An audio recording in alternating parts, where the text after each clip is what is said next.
Buenos días a todos. Vamos a ver, empezamos este webinar Ciencias para una nueva generación de alumnos, ¿vale? Soy Laura Pérez, pertenezco a la gerencia de producto de la editorial SM. Con este webinar vamos a intentar dar respuesta a la pregunta de cómo enfocamos las ciencias para una nueva generación de alumnos y dentro de este contexto, ¿qué podemos hacer para que las ciencias enganchen a nuestros alumnos? Para intentar dar respuesta a esto, desde SM y con el proyecto Sabia Nueva Generación, lo primero que nos planteamos era lo de proporcionar unos materiales con un enfoque muy visual y atractivo.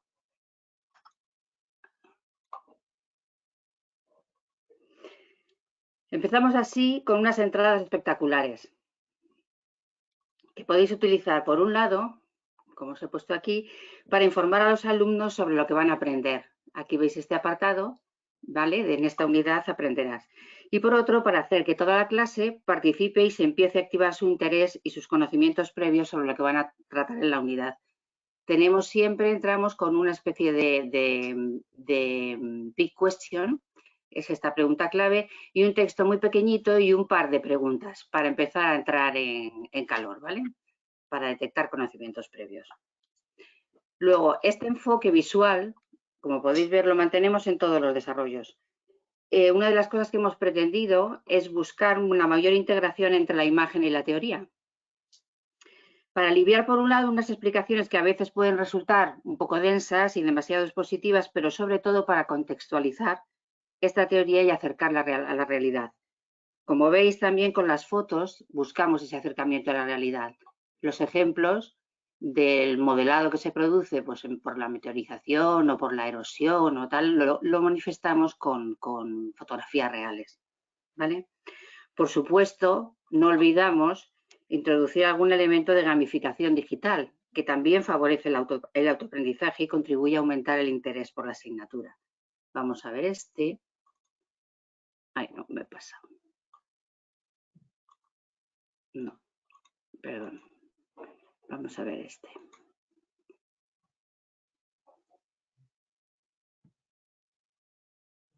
Este es un ejemplo, por ejemplo, de cómo actúan los procesos geológicos externos. Es una animación, ¿no? Entonces les pedimos a los chicos que arrastren cada roca a la zona que morfológicamente le corresponde. Pues vamos con el granito y nos vamos, por ejemplo, a la montaña.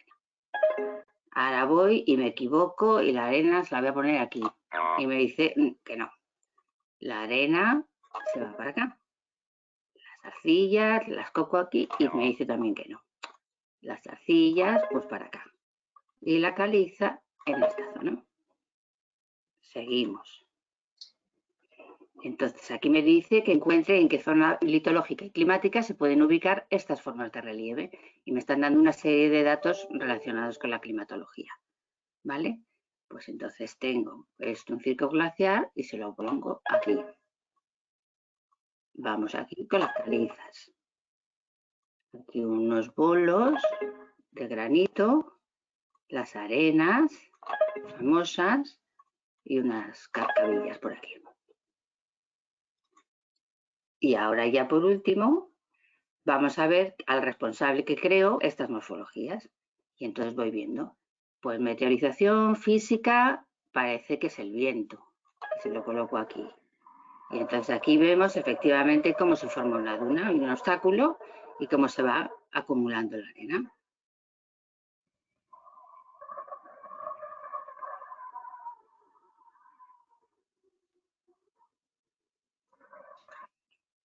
Después tenemos, por ejemplo, meteorización física. Vamos a ver aquí.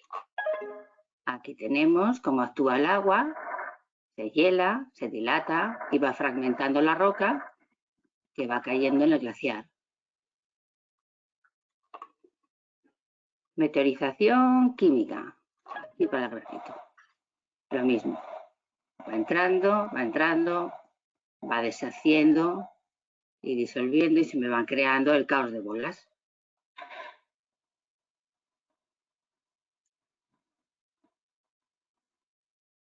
Meteorización física. Vamos a ver aquí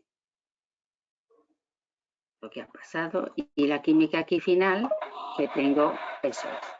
Pues como en un paisaje kárstico, Como me va entrando el agua, va disolviendo la caliza, y se me van formando quedades y se me va disolviendo. Y se producen los derrumbes, por ejemplo.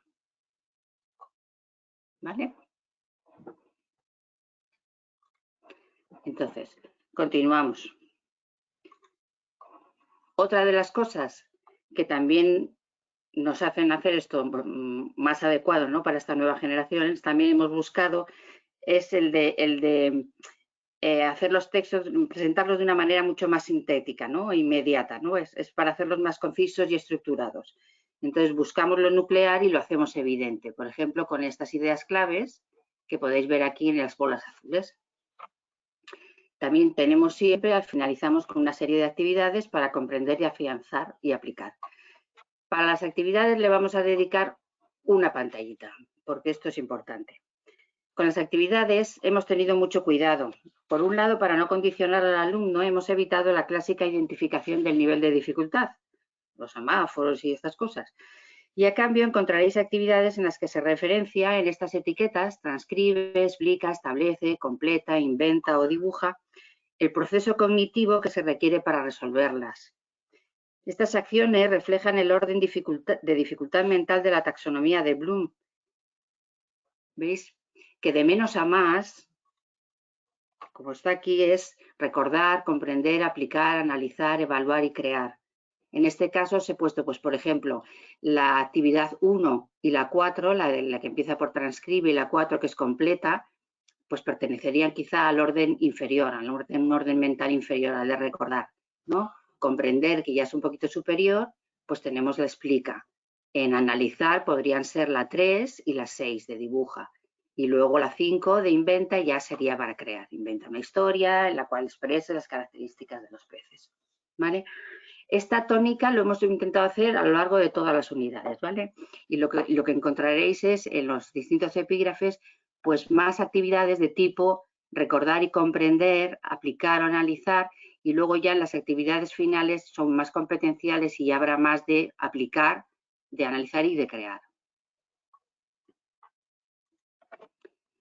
Las actividades interactivas, como ya habéis visto, pues las vamos salpimentando. En general, en los libros del alumno encontraréis 3 actividades de tipo como la que acabamos de ver, de animaciones, vídeos o actividades interactivas, ¿vale? Pero y siempre al final de la unidad, en lo esencial, hemos metido una autoevaluación interactiva. Con todo esto también pretendemos facilitar el aprendizaje autónomo de los alumnos. Vosotros también dispondréis en la web de muchos más recursos didácticos e interactivos para apoyar vuestras clases, ¿vale? Presentaciones, fichas de trabajo, un montón de cosas que para facilitaros la labor. Entonces, en ese aquí podemos ver también algún interactivo más, por ejemplo, este que tenemos aquí. Este, por ejemplo, no está citado, no tiene una llamada, pero en la web encontraréis este interactivo. Vaya por Dios, se me ha ido. Lo lanzo desde aquí. ¿Veis? Pues lo mismo. Esto es para que el adulto, pues me puedo equivocar, pone un huevo y me sale la oruguita. Vaya, no. La prefieren comiendo. Aquí ya se ha colgado para hacer la crisálida y vuelvo a tener a la mariposa. Gracias.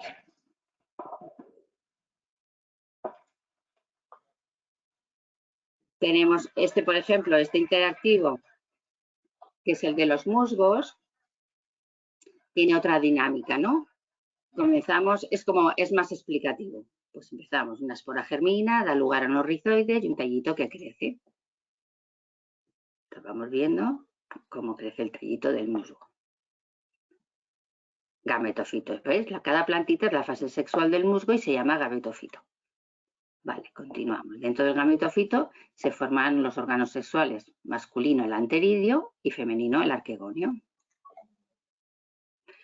En el anteridio se forman los gametos masculinos. Los anterozoides se desplazan por el agua hasta alcanzar el arquegonio y fecundar el gameto femenino que tiene la ósfera.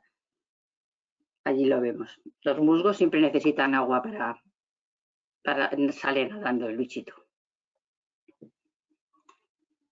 Entonces continuamos la fecundación da lugar al cigoto, que se desarrolla y origina un esporófito que permanece unido al gametofito. Aquí lo vemos, y se pone ese tallito.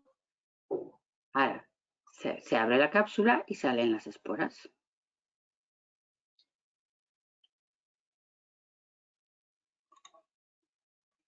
Las esporas germinan y dan lugar a nuevos gametocitos.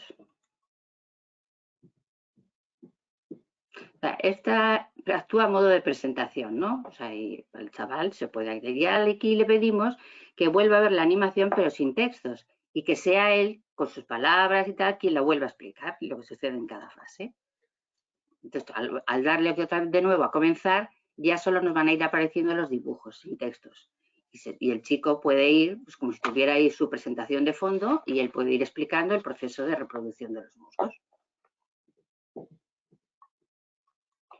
Otro, por ejemplo, interactivo que tenemos aquí es en la adaptación de los vertebrados. ¿Ves? Los seres vivos estamos adaptados al medio, la comprobación está en tu mano. Todo esto facilita el autoaprendizaje de los chicos. ¿Qué mano agarra mejor un lápiz? Venga, acertado. Vamos a recrear millones de años de evolución, comprobar las adaptaciones de 3 mamíferos para desplazarse. Empezamos con el murciélago. Pues, modifica los huesos para convertirlo. Pues entonces yo tengo que ir eligiendo si estrecho el húmero o lo engroso. Si, a ver, le doy aquí, pues he acertado. Entonces me sale y se me en coloreado la adaptación y cómo se ha modificado, ¿no? Voy a reducir el radio. He fallado. Es el cubito. Y aquí me viene cómo se estrecha y se alarga. Luego, al árbol metatarso y falanges de los dedos. Y aquí veo el equivalente dentro de la evolución que se ha producido. Vale, necesito una membrana entre los dedos, mis huesos sean ligeros y tal. Ahora me voy al caballo. Modifica los huesos para convertir tu brazo en la pata de un caballo. Pues lo mismo, a ver, disminuye el radio. Vaya, disminuye el cubito. Pues aquí lo vemos coloreado en uno y en otro. Elimina 4 dedos. Pues sí, porque el caballo solo se queda con uno. Engrosar y alargar un dedo. Aquí está, el dedo del caballo. Gracias a un dedo poderoso puede correr veloz. Vuelvo. Y ya por último, el delfín. Modifica los huesos para tal. Venga, aquí vamos a agarrarlo, pues ha fallado. Lo acortamos. Acortar tal, yo voy dándole a voleo, ¿eh? Y aquí lo vemos, la evolución que se ha producido. Ensanchar el tarso y alargar los dedos. Ya está. Continuar. Soy un mamífero, me muevo, tengo pulmones, necesito respirar en el aire. Y así, bueno, pues como estas, hay muchísimas. O sea, y podréis encontrarlas, unas citadas en el libro del alumno y otras a la disposición de los profesores. Todas las unidades en este proyecto terminan con una página de lo esencial y una serie de páginas de actividades finales. En lo esencial tenemos un resumen textual y un esquema mental que aparece como la que lo proponemos como actividad resumen, porque no queríamos dárselo todo hecho. A esta también le vamos a dedicar un poquito de tiempo, porque esto nos parecía también muy importante. Es algo que también contribuye y mucho precisamente al autoaprendizaje de los chicos, a que ellos construyan su propio esquema resumen de la unidad.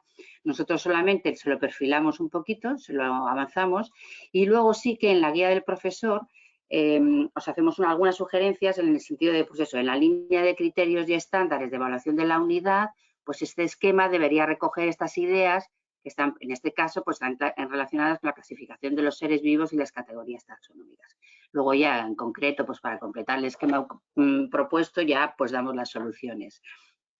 Porque en las guías vais a encontrar, por un lado, el solucionario. Las guías van a ir en papel y encontraréis el solucionario de todas las actividades, con sugerencias didácticas también, y también con sugerencias por si dónde aplicar esa actividad o a los comienzos de la unidad, que conviene trabajar en gran grupo o aplicando alguna estructura cooperativa determinada, utilizar un organizador gráfico determinado. Todo ese tipo de sugerencias os van a aparecer en la guía, además del solucionario propiamente, y se van metiendo al hilo precisamente de la solución de las actividades. Esta es la página final de actividades, ¿vale? Donde aquí, claro, por supuesto también lo que pretendemos es esta parte es la que os decía que es un poquito más competencial, ¿no? Y más de aplicación y de relación. Aquí ya aplico varios contenidos de los que he ido dando a lo largo de la unidad. Y entonces aquí también se contextualizan, una cosa importante aquí, con situaciones y ejemplos reales. Lo que pretendemos también es que con esto ayudar a los alumnos a reconocer e interpretar en clave de ciencia el mundo que les rodea. Esto sería una demostración de para qué sirve esta ciencia. Entonces, por otro lado, o sea, nuestra idea, así como una especie de itinerario, sería lo de conocer, entender para interpretar y actuar. Por eso, en esta última diapositiva, os presento lo que le llamamos nosotros los cierres de bloque. Todas las unidades están organizadas por bloques de contenido y todos los contenidos, los bloques se cierran con estas propuestas que son para experimentar, para analizar, investigar y finalmente actuar. ¿Por qué lo hacemos si lo ponemos aquí mismo? Experimentar para comprender y decidir, analizar para interpretar y extraer conclusiones, investigar para tomar decisiones informadas y actuar para diseñar vuestras propias experiencias. Entonces, y así es como, este es el esquema básico, digamos, de cómo pretendemos acercar a la ciencia desde una nueva generación y un poquito aplicado a la biología. Ahora os voy a dar paso a que José ya os lo concrete esto mismo, pero en el marco de la física y química y con un ejemplo mucho más concreto, ¿vale?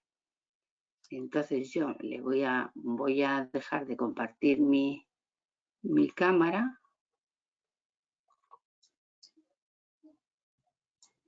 ¿Vale? Y doy paso a José, mi compañero, ¿vale? Venga, encantada de saludar. ¿Qué tal? Buenos días. Gracias, Laura.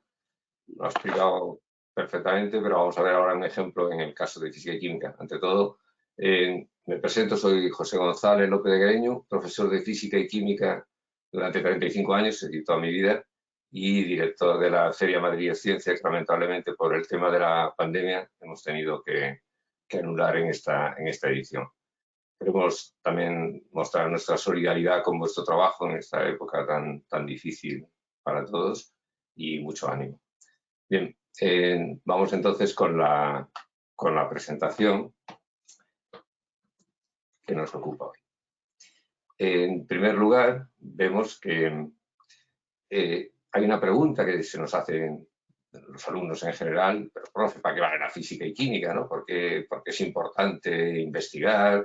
Etcétera, etcétera. En el caso de ciencias naturales parece más claro, ¿no? Estudiamos a veces el cuerpo humano, las relaciones en los ecosistemas, el medio ambiente, y se ve una aplicación, digamos, más práctica. En el caso de la física y la química es más compleja, le tienen a veces un poco de miedo, y es importante explicar para qué nos vale estudiar física y química, ¿no? Para ello vamos a mostrar una introducción con dos personajes de hoy, que tenemos aquí a Jerónimo de Allanz, español del siglo XVI, e Isaac Newton, inglés del siglo XVII. Jerónimo de Allanz es muy poco conocido, ni siquiera en España, pero patentó, o lo creáis o no, la primera máquina de vapor. Y ahí se ha quedado en el olvido.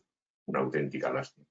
Sin embargo, Isaac Newton, inglés, en el siglo XVII, aprovechando la revolución científica, en la cual nosotros perdimos ese tren, que fue una auténtica lástima, paradójicamente, con una pandemia similar a la que tenemos ahora, la peste negra, se tiene que ir a su pueblo y en esa cuarentena explota una serie de ideas que dan lugar a un cambio radical en el tema de la física, cambian los grandes paradigmas de la física.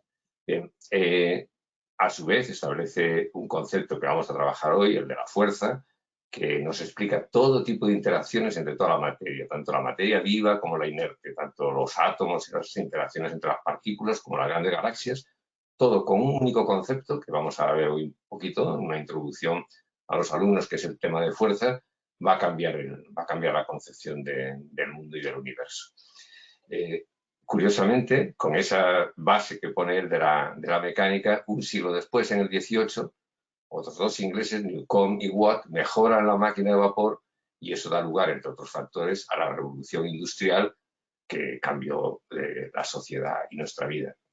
Y así seguimos, de aquellos polvos, estos lodos. nuestra máquina de vapor y nuestra patente absolutamente abandonada. Bien, ¿qué metodología podemos utilizar para que el aprendizaje sea significativo, para que perdure, para que dure un poco más que la clase, ¿no? Y no digamos ya de un año a otro? Es evidente que es una tarea muy, muy difícil, lo sabemos, pero quiero recordar 5 puntos básicos que podemos utilizar para lograr que ese aprendizaje sea más significativo. El primero es indagar en los conocimientos previos del alumnado. Los alumnos tienen unas ideas de la física del sentido común, aristotélicas, que muchas veces son erróneas, y conviene que las expliciten y a partir de ellas construir el nuevo conocimiento. Proponer contextos próximos y ejemplos de la vida cotidiana, porque les enganchan más. Plantear actividades motivadoras que permitan a los alumnos emitir hipótesis y debatir. Es la forma de intentar enlazar con los conocimientos previos e irlos cambiando utilizando una metodología experimental con unas fases del método científico que empezaron con Galileo Galilei y que en el siglo XVII, en esa revolución científica que nos perdimos, pues se implantaron como el camino que la ciencia tiene para investigar, por el control de variables, comprobar todas las hipótesis y no darlas por buenas hasta que los experimentos las contrasten. Y por último, muy importante, anclar todos estos conceptos y teorías en un cuerpo de conocimientos para que no queden deslavazados. Y en ese sentido, un buen libro de texto creemos que es una herramienta formidable porque secuencia bien los contenidos, aclara las ideas básicas y nos va guiando y le mantiene al alumno una línea y una secuencia que permite ir avanzando en los contenidos científicos. Para ello vamos a ver un caso concreto, en este caso, por ejemplo, la unidad de fuerzas. Como ya dijo Laura, planteamos una imagen, en este caso espectacular, de un raquetazo y a la derecha pues hacemos una serie de preguntas para indagar en esos conceptos que decíamos antes, en este caso si lleva fuerza la raqueta o si Nadal tiene fuerza. Si las vemos con más cuidado o lo vamos preguntando, ¿lleva fuerza la raqueta? Evidentemente los chicos pues te dicen que sí, claro que lleva fuerza, porque se mueve. Y si Nadal tiene fuerza o no, vamos, eso está chupado, ¿no? ¿Cómo va a tener fuerza Nadal? Pues la tiene. Tendremos que llevar a la idea de que no, de que Nadal no tiene fuerza, la raqueta no tiene fuerza, lo que tienen es energía. Y esa energía les permite ejercer una fuerza, en este caso, de la raqueta sobre la pelota. Pero no se llevan las fuerzas, no se tienen las fuerzas. Las fuerzas son interacciones entre los distintos cuerpos. Y entonces, ¿qué efectos tiene la fuerza sobre la pelota de tenis? Otra vez te van a decir que evidentemente está chupado, pues sale disparada, ¿no? Sin embargo, si le presentamos esta imagen, que realmente es espectacular, una imagen real de fotogramas del raquetazo, veremos que hay otro efecto que les podría haber pasado inadvertido, y es la tremenda deformación que sufre la pelota en el impacto, en la interacción raqueta y bola. Entonces, está claro que hay una acción, una fuerza de la raqueta sobre la bola, que la deforma y después la acelera, pero podríamos preguntarnos si actúa también una fuerza sobre la raqueta en este golpe. Esto es más difícil de ver, porque ellos siempre asocian la fuerza al que la hace, al efecto, al movimiento, pero en este caso esta interacción raqueta-bola también tiene una fuerza que más difícil, pero ¿y qué efecto tiene? Ese efecto que tiene es frenar esas fuerzas. Bien, pues la raqueta en el golpe se ve frenada por el impacto y por lo tanto modifica también su estado de movimiento. Los efectos de las fuerzas, por lo tanto, hemos visto que son de dos tipos y conviene que los alumnos llevemos nosotros acciones en concreto para que las vean y que traigan ellos también, por ejemplo, en el tema de ahora que nos ocupa de las mascarillas, pues podemos ver que una fuerza deforma la goma, también la pelotita. Si la pelota cae, si hay un cambio de movimiento, es que hay una fuerza que la ha hecho caer. Esa fuerza la vamos a llamar la fuerza de la gravedad. Podemos doblar cualquier situación, frotar y coger papelitos, que es una experiencia muy conocida. No digamos ya el imán y la bola, evidentemente el imán atrae a la bola, pero si colocáramos, y para eso es claro, el que hace la fuerza es el imán, pero no, tenemos que ver que hay una interacción imán-bola. Si sujetamos la bola y el imán le ponemos unos rodillitos debajo, es una experiencia muy sencilla, el imán se ve atraído por la bola, o sea que la interacción es mutua. Evidentemente, podemos también, yo qué sé, hacer girar objetos. Si cambia algo en el movimiento del objeto, es que estamos haciendo una fuerza. En este caso, la tensión del cable, ¿no? Y así multitud de ejemplos. Incluso nos la podemos jugar, en este caso, y sorprenderlos con una experiencia muy conocida, que me aparto un poquito por el teclado, y evidentemente, voilà. Si no se cae el agua, que quiere decir que hay una fuerza, que en este caso hace el aire hacia arriba, es sorprendente, pero inevitable, que permite esta situación. Muy bien. Resumimos los efectos de las fuerzas por medio de una presentación que tenéis en los recursos, como ha explicado Laura. En este caso, las deformaciones pueden causar deformaciones, pueden ser elásticas, como la chica deforma a la goma, pero esa vuelve a su estado, o una deformación plástica, en la cual no vuelve el cuerpo a su forma original. Y las alteraciones del movimiento, como hemos visto, pues pueden ser de muchos tipos. Si le doy una toba a una canica, pues la cambio de movimiento es porque he hecho una fuerza sobre ella. Si la pelotita como antes cae y la cojo, la velocidad disminuye, pues también es porque ha actuado una fuerza. Si voy en el skate con una cierta velocidad y decido impulsarme un poquito más rápido, pues entonces también actúa una fuerza que hace que vaya más rápido. Y por último también lo de antes, el tenis, si viene una pelota con una cierta velocidad y le pego un raquetazo, pues la devuelvo y cambio, como en el caso también del giro, cambio el sentido o la dirección del movimiento, pues también actúa una fuerza. Realmente los tres primeros casos que hemos visto es un único caso, que es cambiar el vector velocidad, y en el otro cambiar la dirección. Bien, ahora bien, ¿cómo medirla? Entonces, en el una vez que planteamos que la fuerza es una interacción, que las fuerzas no se llevan, que las fuerzas actúan entre ellos, hay que ver, y que tienen unos efectos que deforman o que cambian el estado de movimiento, conviene saber cómo medirlos. Entonces, planteamos en el libro una experiencia muy clásica de las deformaciones en un muelle con un dinamómetro. Pueden hacerlo experimentalmente, investigar si hay una relación directa proporcional entre la fuerza aplicada y la deformación del muelle, o si queremos podemos ir a un recurso interactivo, ¿no? que como veis vamos a ver que funciona, es magnífica. Podemos colgar el platillo y a partir de ahí, que se deforma, como veis, vamos colocando las pesas de 5 gramos, anotamos y nos anota la masa, el peso, lo que se alarga en la posición y el alargamiento, que se alarga 1 centímetro. Ahora ponemos el doble, 10, y anotamos.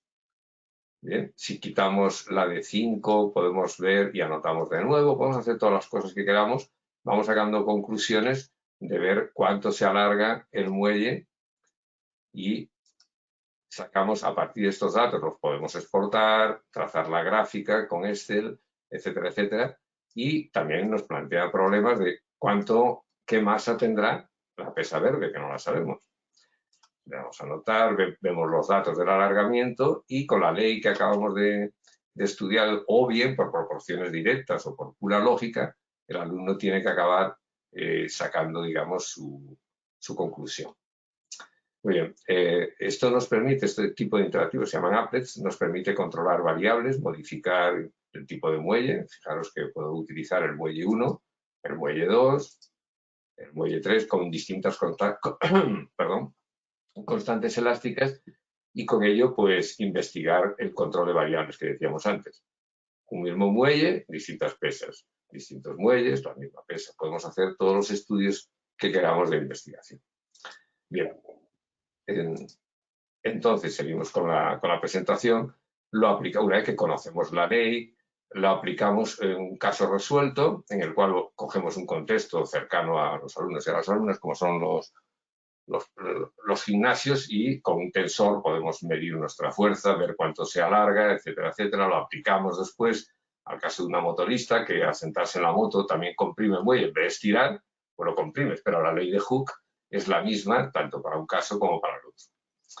Bien, hemos visto cómo medirla, pero ¿cómo representarla? Intuitivamente ya es una idea muy fácil que podemos resumir rápidamente. Si ejercemos una fuerza, conviene que la sepamos representar. El primer punto es muy, muy importante, el punto de aplicación.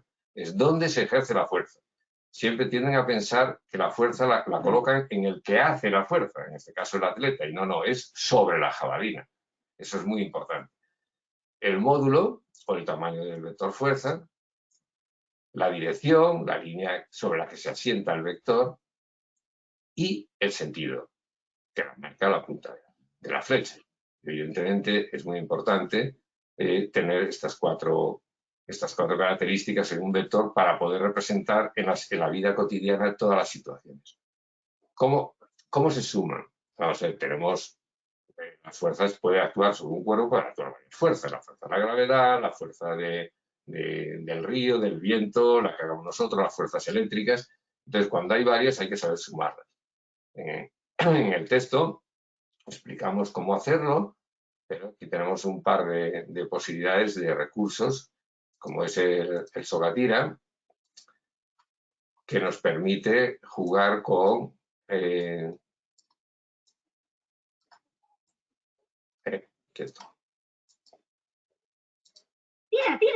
y vemos que el equipo verde, en este caso, pues gana fácilmente. Se representa gráficamente la suma de los dos vectores hacia la derecha, 700 newtones, y 450 hacia el otro lado, y la fuerza neta o fuerza resultante debajo. Lo podemos repetir cuantas veces queramos, es muy sencillo, y también es lo mejor sería también pues poder hacerlo en la calle con una cuerda y los propios alumnos, que es lo que más les gusta, claro. Bien. En el caso de cruzar el río, pues esta ya tiene el reto de llegar al embarcadero, y aquí podemos manejar, modificar el vector fuerza de remado y la fuerza que hace el río. Tenemos que calcularlo de tal manera que darle a remar, pero tenemos que tener cuidado de que los troncos pues no nos interrumpan aquí el tema. Entonces vamos allá, a ver si tenemos suerte. Perfecto. Si fallamos, si no calculamos bien las fuerzas, o bien tenemos algún problema de interacción, bueno, estoy hecho un crack, normalmente no es tan fácil. Suele ser más difícil, y si, por ejemplo, ponemos la velocidad del río muy grande, pues y le damos ahí a remar, pues evidentemente es que va acelerando, ya que nos vamos a la cascada y no estamos. Evidentemente tiene la parte ahora más formal de poder explicar cómo se suman las fuerzas utilizando el teorema de Pitágoras cuando las fuerzas son perpendiculares.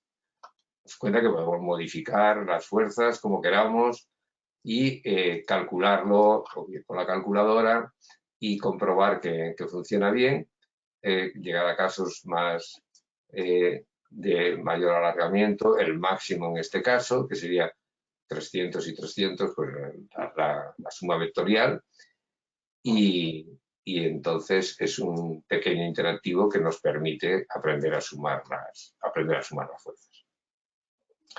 Ahora vamos a ver cómo a lo largo de la unidad, que ya lo explicó muy bien Laura con aquel paisaje maravilloso, en el que se veían un enfoque visual para introducir los conceptos. En este caso, el más importante es el de interacción, como ya hemos puesto en la introducción de la unidad. Si preguntamos que dibujen las fuerzas de interacción entre dar una patada a un balón, que es un contexto muy cercano que todos le hemos dado, siempre, podéis hacer la prueba, todos los alumnos sitúan el vector fuerza en el pie. El pie es el que hace la fuerza sobre la pelota y entonces lo dibujan curiosamente en el pie. Y hay que incidir en que no, en que si el pie hace fuerza sobre el balón, el punto de aplicación lo pueden dibujar más cerquita del pie si quieren o en el centro de gravedad, tanto me da, pero es sobre el balón, es la fuerza del pie sobre el balón. Y como es una interacción, ahora es muy fácil. Si el pie ha golpeado al balón, ¿qué es lo que ocurre? Pues que el balón interacciona con el pie. ¿Y qué hace esa interacción? El pie sobre el balón lo acelera. ¿Y el balón sobre el pie?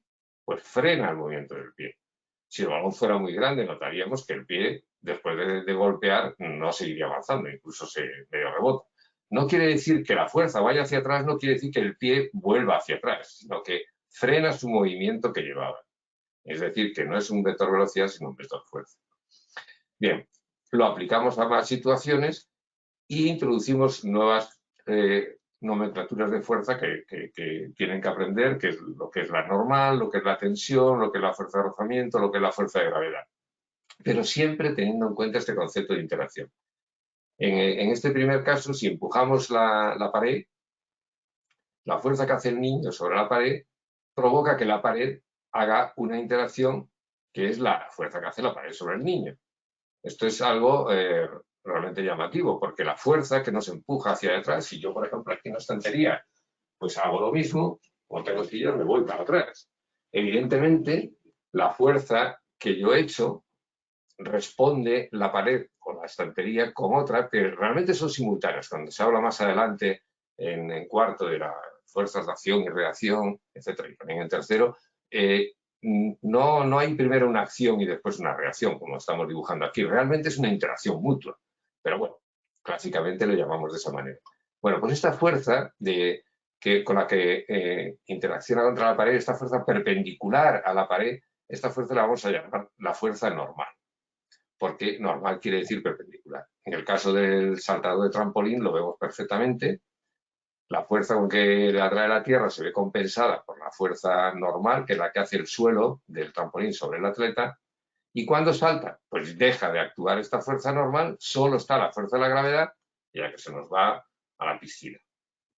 Bien, el empuje es otra fuerza que también se estudia, que es la que hace el agua sobre los cuerpos que están sumergidos en ella, como conocemos, está la fuerza peso y el empuje, y este balance entre peso y empuje va a determinar el tema de la flotabilidad.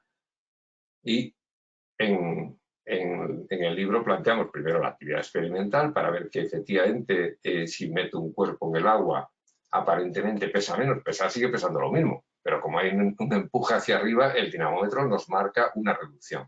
En el caso de nuestro submarino, pues si pesa más que el empuje, se nos va para abajo. Si le lleno con una cámara de aire, el empuje sigue siendo el mismo, porque está sumergido la misma cantidad, pero el peso se ve reducido. Si el empuje es mayor que el peso, pues el submarino se va para arriba. Esto también lo aplican los peces con la vejiga natatoria. Y entonces llegamos también a una pregunta que me interesaba, sobre todo en estos tiempos de que están recluidos los alumnos, si ellos pueden aprender por sí mismos. Esto pues no es cierto, no pueden aprender solamente por sí mismos, pero sí que podemos favorecer su aprendizaje y la investigación por ellos mismos mediante una serie de recursos, de experiencias o de interactivos, como hemos visto anteriormente. Por ejemplo, en esta experiencia la pueden realizar perfectamente con un simple dinamómetro en el aula o en el laboratorio, con unos tetrabril, no necesitamos mucho, mesas de plástico, pero a mí aquí lo que me interesa para investigar la fuerza de rozamiento no es tanto el concepto de fuerza de rozamiento, sino el método que vamos a utilizar. Es decir, si yo quiero investigar de qué depende la fuerza de rozamiento, puede depender de muchas variables. Si pienso que puede ser el peso del tetrabric, porque cuanto más se apriete una superficie contra otra, pues más va a costar el desplazarla, pues evidentemente tengo que ponerlo en investigación. Pero para eso tengo que coger la misma superficie de plástico, el mismo dinamómetro, arrastro y saco conclusiones obvias. Si ahora pienso que el tipo de superficie, si es más lisa o más rugosa, plástico o suelo, también influye, evidentemente tendré que controlar la variable, el mismo brick, muy importante, el mismo brick, diferente suelo. mido y saco conclusiones. Y al final, pues saco dos conclusiones que son válidas, que la fuerza de rozamiento depende del peso y de la normal, de la respuesta que hace el suelo sobre ella, que hemos visto antes, y depende también de una característica de la superficie, que vamos a llamar más adelante el coeficiente de rozamiento. No me interesan tanto las fórmulas, sino los conceptos. Claramente, cuando llegan algunos alumnos al bachillerato o a la universidad, se saben un montón de problemas, de fórmulas muy complejas, y sin embargo, a veces les proponemos alguna serie de contenidos sobre cómo hacer una investigación o cómo representar gráficamente unos vectores fuerza y siguen con sus errores aristotélicos. Otra forma de verlo es en este caso, en esta de, vamos a ver la que la tengo fuera porque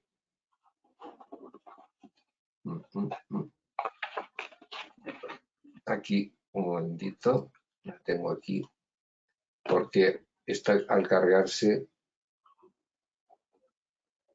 esta es muy buena.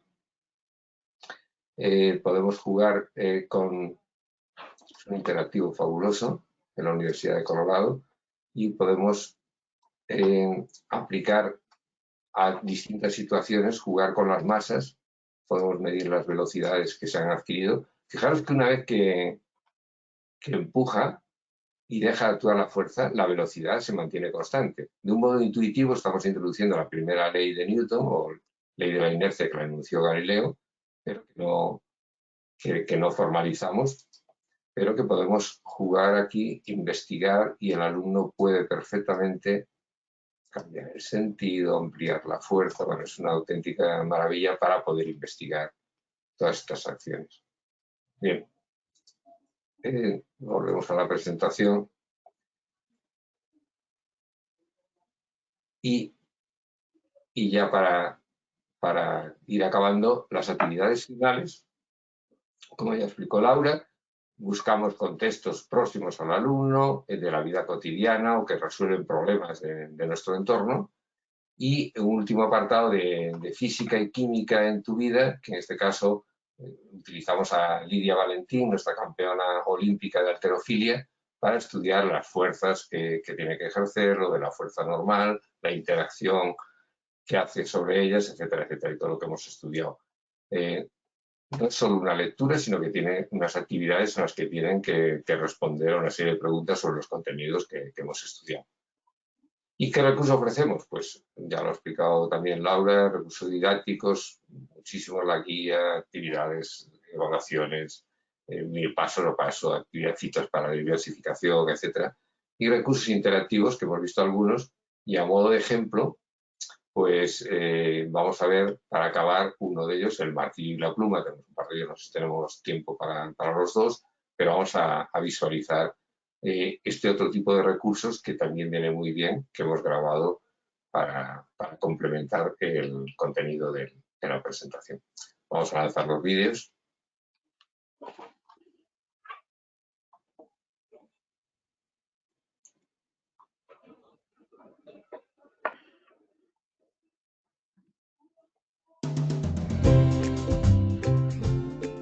María hace una apuesta con su hermana Cristina. Si atrapa el billete de 10 euros, se lo queda. Parece fácil, porque las hojas y los billetes caen lentamente.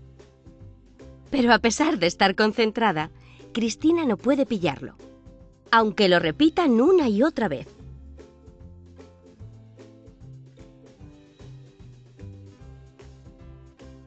Parece que el rozamiento con el aire influye en la caída de los cuerpos. El martillo y la pluma.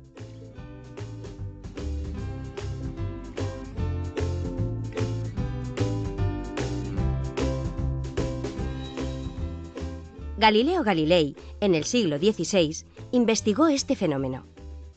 Una famosa leyenda nos cuenta que subió a la Torre de Pisa con dos bolas, una más pesada y otra más ligera, pero del mismo tamaño. ¿Cuál llegaría antes al suelo? Las dejó caer. Y sorprendentemente llegaron al suelo casi a la vez. Vamos a imitarlo. Es evidente que si dejamos caer este martillo y esta pluma, el martillo cae más rápido. Pero ¿y si los encerramos en unas cajas? De esta manera, nos aseguramos de que la fuerza de rozamiento será igual en ambos casos. ¿Qué pasará? Las dejamos caer y efectivamente caen a la vez.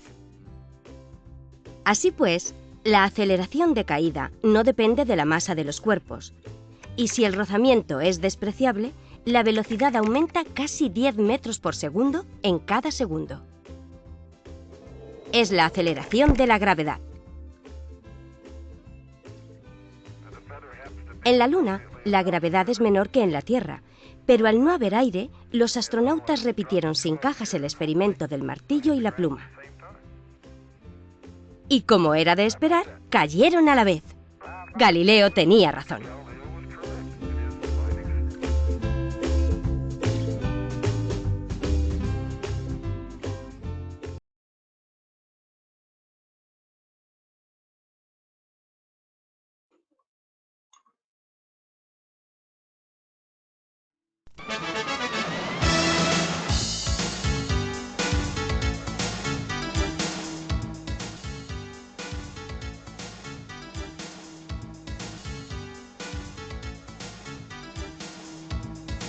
Hay una física del sentido común que nos explica las fuerzas de una manera aparentemente lógica. Así se suele decir que el imán es el que atrae a la bola, que el coche verde lleva fuerza, o que le da fuerza al rojo, que Diego tiene mucha fuerza y por eso empuja a Begoña. Pero, ¿son correctas estas afirmaciones? ¿O hay en ellas ideas físicas erróneas? La bola también atrae al imán, así que en realidad se atraen mutuamente, interaccionan. ¿Y en los demás casos? Pues también hay interacción. Las fuerzas no se llevan, se ejercen. Y además, aunque es cierto que el coche verde ha ejercido una fuerza sobre el rojo, sobre el verde también ha actuado otra fuerza, pero de sentido contrario, que le frena. Y por supuesto que Diego empuja a Begoña, pero él también es empujado hacia atrás. Es importante aclarar que las fuerzas no se tienen, sino que se ejercen sobre otro cuerpo. Interacción es la palabra mágica. La fuerza es una medida de la interacción entre dos o más cuerpos. Cada oveja con su pareja, dice el refrán. Y es cierto en esto de las fuerzas. No hay fuerzas impares en la naturaleza. Vamos a verlo en un caso espectacular. He aquí un reto: tirarse desde un avión. La fuerza de la gravedad los acelera a un ritmo de 10 metros por segundo en cada segundo. Otro reto: encontrar en este caso la pareja de la fuerza-peso. ¿Dónde estará? Bien, pues si la Tierra atrae el paracaidista con una fuerza de 800 newtons, que llamamos peso, el paracaidista también atrae a la Tierra con otra fuerza de 800 newtons en sentido contrario. Pero como la Tierra tiene una masa enorme, no se puede apreciar que suba. Todos estos ejemplos se pueden resumir en una hermosa ley, la mal llamada ley de acción y reacción, mal llamada porque no hay primero una acción y después una reacción, sino que es una interacción simultánea. Cuando dos cuerpos interactúan, la fuerza que el cuerpo 1 ejerce sobre el 2 es igual y de sentido contrario a la que ejerce el 2 sobre el 1.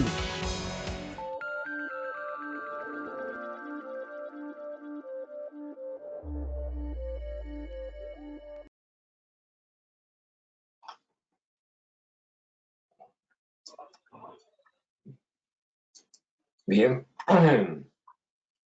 Bueno, pues como habéis visto, en los vídeos resumen parte de lo que hemos visto en la unidad. El primero también alude al tema de los movimientos acelerados que se da en otra unidad, y podemos pasar a las preguntas, porque con esto hemos acabado la presentación. Muchísimas gracias por escucharnos. Ahora a ver si hay cuestiones o dudas. Aquí estamos Laura y yo dispuestos a responderlas.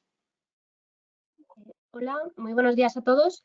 Vamos a responder algunas de las preguntas que habéis ido dejando por aquí a lo largo de la sesión. Empezamos. Vale, esta que me parece que es para bueno, cualquiera de los dos la podréis responder.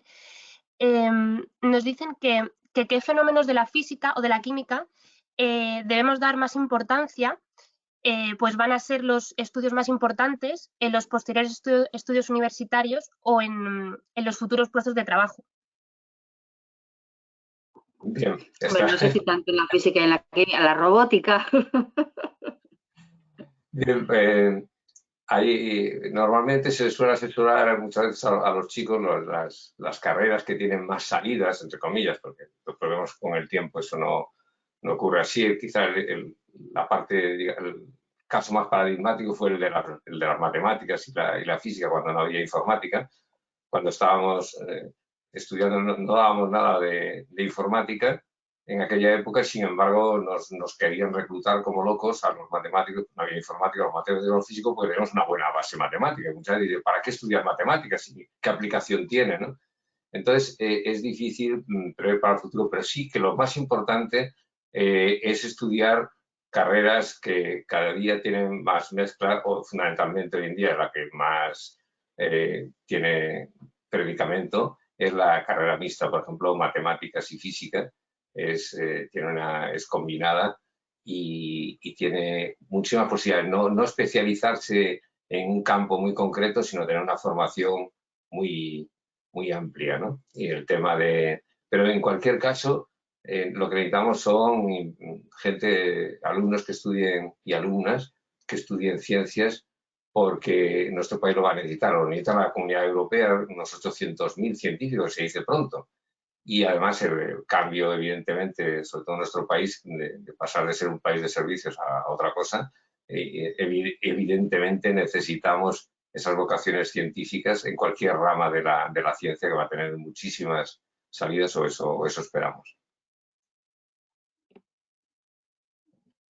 Muy bien. También nos preguntan si los ejes y actividades vienen relacionados con estándares en concreto en la programación de aula. Sí, sí. Laura. Sí que tienen que ver, claro que sí. O sea, son actividades que se desarrollan en concreto para comprender mejor un concepto o abordar una actividad o darle fundamento a una idea, pero sí, por supuesto que tienen que ver Sí. con el contenido de la unidad, y todo el contenido se desarrolla en paralelo con las programaciones, los estándares, los criterios, lo contemplan todo. Sí, están. Se hace un barrido de todos los estándares y todos los criterios, claro, con todos los contenidos, para que se vea que vamos que el tipo de contenido pues, se presta más o menos a desarrollar una aplicación en un sentido o en otro, o cómo va a llegar mejor ese contenido o esa comprensión al alumno, y entonces pues pensamos en cualquier tipo de actividad. Y de hecho no solo con los contenidos, porque lo marcan los estándares, sino también con la metodología científica, ¿no? Esta que hablábamos de que se inició en el siglo XVI con Galileo y después en el XVII, es fundamental, y no solo son los contenidos conceptuales al uso, sino también, digamos, la metodología que la ciencia utiliza para investigar, ¿no? Muy bien. Y para terminar, la última pregunta es si hay versión bilingüe de los libros de física y química de segundo de ESO. La va a haber. Sí. La va a haber. Están en ello, se publica ahora. Sí. Sí, la va a haber. Va a ser una novedad, efectivamente. Sí. Y a ver qué tal, porque a veces no es fácil siquiera en castellano explicar la física, aunque vemos que tampoco está complicada. Ya estará publicada, o sea, se vende ahora en este año. Sí. Una cosa importante es que, de cara a eso, es que no tenemos que hacer hincapié excesivamente en aspectos muy formales y de la física y de las matemáticas a estos niveles, porque a veces lo que hacen es ahuyentar a nuestros alumnos a esas vocaciones científicas que hacía la primera pregunta. Lo que tenemos que hacer es entender que tampoco es tan complejo, buscar contextos próximos, explicarla de una manera relativamente atractiva, que nos pueda parecer divertida, pero con un buen enfoque conceptual, porque más adelante sí que vamos a ir formalizando y llegando a esos niveles que queremos. Para estos niveles en secundaria, para mí lo maravilloso de la física siempre ha sido que es que lo explica todo. Te explica todo, te explica el tiempo, está en la base de todo, o sea, y es mágica. Así que yo creo que con hacerles llegar esa idea Ya, Bueno. ya los enganchas, de verdad. De cara a eso me recuerda lo que está diciendo ahora Laura, lo que, y tiene que ver con la primera pregunta, de qué es lo que hay que estudiar y todo eso. Yo me acuerdo cuando me metí a estudiar físicas, en el pueblo, me preguntaba mi tía, pero tú, Josiño, ¿para qué estudias eso? ¿Para qué vale? ¿No? Es decir, los físicos de esa época prácticamente no valíamos para nada. Y sin embargo, hoy en día parece ¿no? que la física está metida en muchísimos, prácticamente todos los fenómenos. Incluso ahora con la COVID están haciendo investigaciones, tanto el tema de los respiradores como ahora interpretación de radiografías. Está metida en todos los procesos de caos, deterministas. Las fronteras de la física en este momento son realmente curiosas, no es por hacer apología de lo mío, pero es cierto que en el pasado se veía como que había que ser ingeniero y ahora, sin embargo, parece que la ciencia básica, y no digamos también en biología, ¿no? Todo el tema de la genética y todos estos nuevos campos y la nanotecnología nos tienen un futuro muy, muy prometedor. Sí, están muy relacionadas, sí, sí. Muy bien, pues muchísimas gracias a los dos. En principio no tenemos ninguna pregunta más, o sea que si queréis decir algo para terminar, pues muchas gracias. Pues nada, ha sido un placer, aunque no nos hayamos visto las caras, pero esperamos a que tengamos otra ocasión. Yo simplemente daros mucho ánimo con la tarea, porque creo que la mayoría de los que nos acompañáis sois sus profesores, con el trabajo que tenéis en esta Que se os viene. tan difícil. Enhorabuena. Esperemos poder ayudaros. Eso es. Vale. Venga, hasta luego. Hasta luego. Chao.